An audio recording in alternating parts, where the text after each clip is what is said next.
সফলতার পথ কাঁটায় ভরা। কাঁটা দেখে ভয় পেলে চলবে না, সামনে এগিয়ে যেতে হবে, তাহলেই দেখবে সফলতার মুখ। হ্যালো, আসসালামু আলাইকুম। সবাই কেমন আছেন? আলহামদুলিল্লাহ, আমি ভালো আছি। সবাইকে সাইফান উইথ মাম্মা পরিবার থেকে স্বাগতম। সমাজে আপনি কিছু করতে গেলে সমাজ আপনাকে নিয়ে বিভিন্ন রকম মন্তব্য করবে। কেউ ভালো মন্তব্য করবে, কেউ খারাপ মন্তব্য করবে। এই সমাজের যেটাই করেন না কেন বিভিন্ন মন্তব্যর শিকার হতে হবে। এই মন্তব্য শুনে মন খারাপ করে কাজ করা বন্ধ করে দেবেন, তাহলে তো আপনি হেরে গেলেন আর সমাজ জিতে গেল। লোকের কথা কানে নিলে আপনি কিছুই করতে পারবেন না। আপনি নিজ মনে কাজ করে যাবেন। যখন সফলতা আসবে তখন দেখবেন খারাপ মন্তব্য করা লোকজনই আপনার প্রশংসা করবে। যারা নিজের জীবনে কিছু করতে পারে না তারাই অপরের জীবনে মন্তব্য করে। তাদের কাজই মন্তব্য করে করে বেরোনো। এই কাজই করবেন, মনোযোগ দিয়ে করবেন। যদি ঝাড়ু দেন তাহলে এমনভাবে দেবেন যেন আপনার মতো ঝাড়ু আর কেউ দিতে না পারে।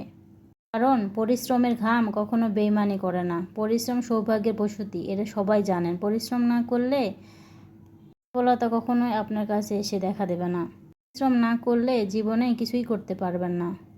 তাই মন্তব্য না শুনে পরিশ্রম করে জীবনের লক্ষ্য হাসিল করে নিতে হবে। বসে থাকবেন না, কিছু করুন, জীবনে প্রতিষ্ঠিত হন।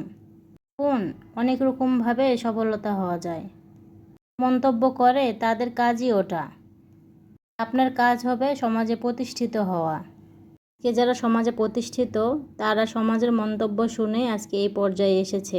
তারা আজ প্রতিষ্ঠিত, তারা সুপ্রতিষ্ঠিত। ঘরে বসে এখন অনেক রকমের কাজ করা যায়, আর যেগুলো করে আজকে নারী সমাজে সুপ্রতিষ্ঠিত হচ্ছে। এখন নারী উদ্যোক্তা হয়েছে অনেক। যেতে পারবেন না, তাহলে ঘরে বসেই নিজেকে উদ্যোক্তা তৈরি করুন। দেখবেন সমাজ একদিন আপনার কাছেই মাথা ঝুঁকাবে। মন্তব্য কখনোই গন্তব্য ঠিক করতে পারে না, পারে একমাত্র পরিশ্রম। সবাই ভালো থাকবেন, পরিশ্রম করবেন, সফলতা একদিন আসবেই ইনশাআল্লাহ।